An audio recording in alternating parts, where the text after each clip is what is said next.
Hola chicos, ¿cómo están? El video de hoy se va a tratar sobre teoría de la comunicación. La teoría de la comunicación es relativamente reciente, digamos desde el punto de vista científico, histórico es reciente, digamos mucho más reciente que la teoría de la relatividad, de la que la mayoría de la población no sabe nada, y bueno, de teoría de la comunicación, la mayoría algo sabe seguramente. Porque si bien entró fuertemente en el ámbito académico alrededor de la década del 60, fue aceptada con bastante velocidad. Y por allá por la década del 80 ya se había trasladado a las escuelas, y así que todo el mundo que haya estudiado entre los 90 y este siglo, algo sobre teoría de la comunicación en la escuela le habrá tocado estudiar. ¿Sí?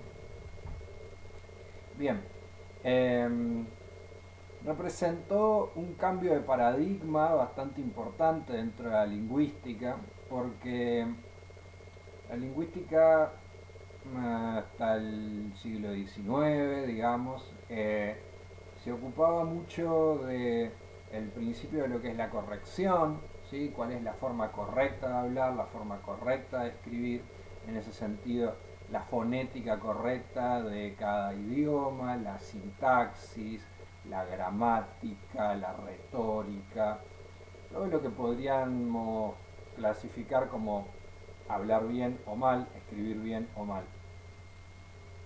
Con la teoría de la comunicación se da un cambio de paradigma porque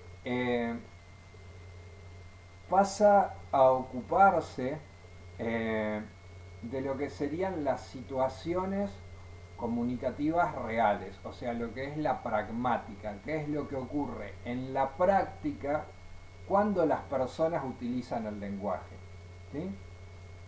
En ese sentido, si bien hay un uso del lenguaje que podemos pensar que es interno, porque nosotros utilizamos las palabras para pensar, es decir, si yo les propongo a ustedes un concepto mínimamente abstracto, ustedes para pensar en ese concepto probablemente utilicen la palabra, piensen en la palabra. ¿Sí? Decía, si bien existe esta función que es interna del lenguaje, también hay una función que es social y que es la que se puede analizar desde la pragmática, que es qué pasa cuando dos personas utilizan el lenguaje y generalmente lo van a hacer para comunicarse. La función comunicativa entonces va a ser principal, la principal función social de la lengua. Muy bien. Ahora, situaciones comunicativas, se podrán imaginar que hay millones y millones de situaciones comunicativas distintas, con diferentes características. Bien, obviamente para una primera teorización, para un primer acercamiento teórico, hay que definir bien el objeto de estudio y comenzar por lo que serían los elementos básicos, ¿sí? Los elementos básicos.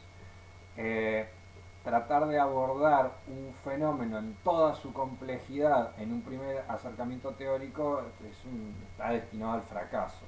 Lo primero es entonces reconocer cuáles son los elementos fundamentales y constitutivos, los básicos, definir primero esto y después pasar a todo lo que podría ser accesorio. Bien, en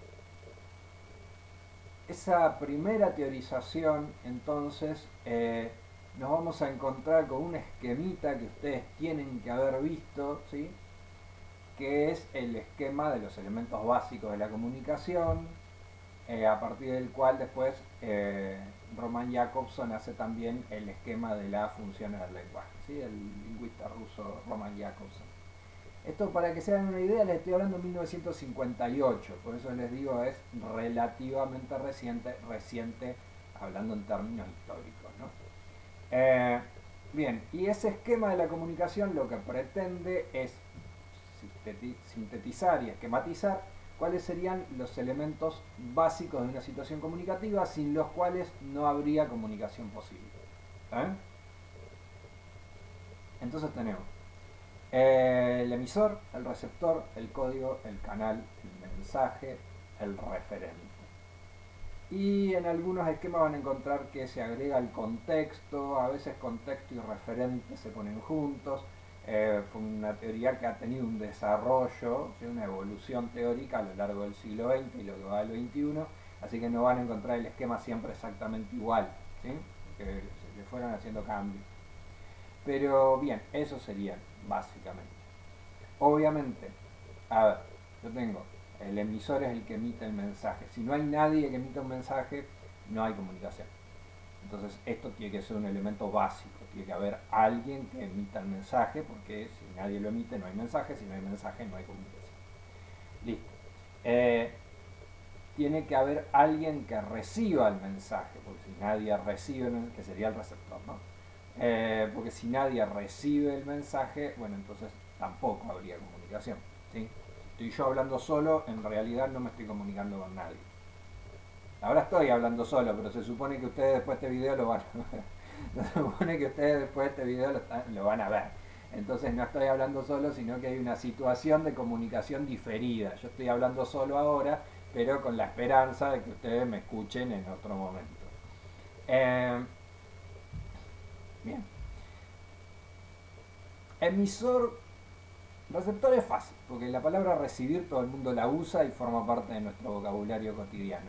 Emisor tal vez sea un poquito más difícil, ¿sí? La definición correcta sería el que emite, entonces tenemos que ver bien qué es el verbo emitir para ver qué es un emisor. Pueden pensarlo en el sentido en el que se usa, por ejemplo, o se emite documentación comercial, ¿sí? Cuando la profe de contabilidad les dice, bueno, en una venta, ¿quién emite la factura? ¿El comprador o el vendedor? Bueno, ahí están usando el verbo emitir. En realidad se usa poco, pero se usa. También se usa a veces para referirse al dinero, ¿sí? Por ejemplo, el Banco Central de la República Argentina es el que emite el dinero, ¿sí? ¿Qué quiere decir que es el que lo produce? No necesariamente, por eso, aunque habría palabras más fáciles, a veces los chicos te las usan y te dicen el emisor es el que produce el mensaje o el que manda el mensaje o el que envía el mensaje, cosas así, no es lo correcto, ¿sí? Porque justamente, siguiendo el ejemplo del dinero, el dinero no fabrica el Banco Central, fabrica la Casa de la Moneda, creo. ¿Vieron La Casa de Papel? Eso, bueno, pero acá, en Argentina. En los otros países también. Se fabrica en una imprenta. Un banco es un banco, una imprenta es una imprenta, son cosas distintas. Pero, ¿qué quiere decir que el Banco Central lo emite? Quiere decir que es el que se responsabiliza socialmente por la existencia y la circulación de ese dinero. Bueno, podríamos pensar que en el caso de la comunicación ocurre lo mismo. El emisor va a ser no tanto el que produce necesariamente el mensaje, aunque en una situación comunicativa básica y simple van a coincidir, la misma persona va a producir el mensaje y lo va a emitir, ¿sí? Pero si no se diera el caso, siempre que tenemos que tener en cuenta que cumple el rol del emisor es el que emita el mensaje. Vamos a poner un ejemplo fácil. A ver, si el gerente de una empresa le pide a la secretaria que escriba una carta comercial para enviarla a fulano de tal diciendo tal cosa, probablemente la secretaria produzca materialmente el mensaje, sea ella la que se sienta en la computadora, sea ella la que la escribe, sea ella la que la imprime, y tal vez el gerente lo único que haga sea firmarla si es que la firma. No obstante, esa correspondencia comercial, cuando llegue a su receptor, figurará como emitida por el gerente, ¿sí? Por lo tanto, el emisor es el gerente, aunque no haya sido materialmente el que produjo la carta. ¿Saben? ¿Se entiende un poquito la diferencia? Bueno, ahí tenemos entonces emisor, receptor. Canal. Canal es el medio a través del cual circula el mensaje. ¿sí? Cuando el mensaje utilice un código lingüístico, el canal va a ser esencialmente escrito u oral. Dentro de la oralidad, yo me puedo encontrar con mensajes que utilizan un soporte adicional, como por ejemplo ahora yo estoy hablando, estoy utilizando un canal oral, pero mediatizado, ¿sí? Porque este mensaje va a llegar a través de internet cuando vean el video en YouTube. O lo mismo pasaría si uso un teléfono, si veo al conductor del programa periodístico, si están hablando, pero a través de la tele, a través del teléfono, a través de un canal, un soporte técnico adicional.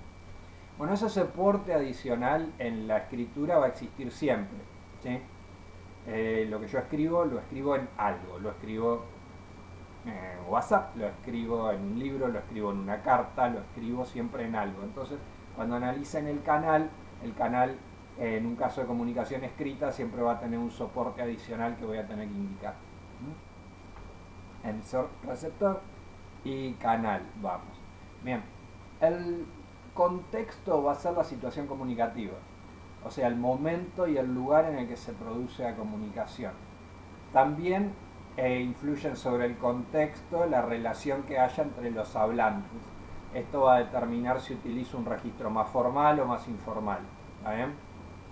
Entonces, si yo estoy dando la clase, el contexto es el momento y el lugar, el aula de primer año, de segundo, de tercero, dentro de la escuela, en la hora de la clase de lengua. La relación entre los hablantes en ese caso sería profesor-alumno, por eso utilizamos, por ejemplo, un registro más o menos formal que se utiliza en una clase. Bien. Referente es el tema del que se trata la comunicación. Supuestamente cuando hablo tengo algo que decir. Ese algo que tengo para decir y que puede ser perfectamente exterior al lenguaje va a ser el referente, ¿sí? Por ejemplo, en este caso, ¿yo de qué estoy hablando? Estoy hablando de teoría de la comunicación. Teoría de la comunicación es el referente de este mensaje que sería el video, ¿sí? Y por último, que lo dejamos para lo último, no porque sea menos importante, sino porque es más difícil, está el tema del código, ¿sí? El código se define estrictamente como el sistema de signos que se utiliza para transmitir el mensaje. Lo que pasa es que tanto sistema como signo son nociones que tal vez no manejen. Por lo tanto, vamos a tener que definirlas para que quede más claro, aunque la definición es muy breve, muy escueta, el hecho de que tenga dos palabras que necesitan ser explicadas requiere entonces que lo hagamos con un poquito más de calma, ¿sí? Así que es probable que haya un segundo video en el que hablemos bien de sistema y de signo, porque son temitas que llevan un poco de desarrollo, ¿sí? Listo, chicos, espero que les esté sirviendo el video. Cualquier pregunta que tengan me la dejan acá abajo, lo dejan por el Classroom. Utilicen los contenidos escritos, porque con estos videitos no hacemos nada, ¿sí? La teoría en realidad están los textos escritos. Esto es nada más por aclarar algunas dudas, ¿sí? Listo, nos vemos, cuídense.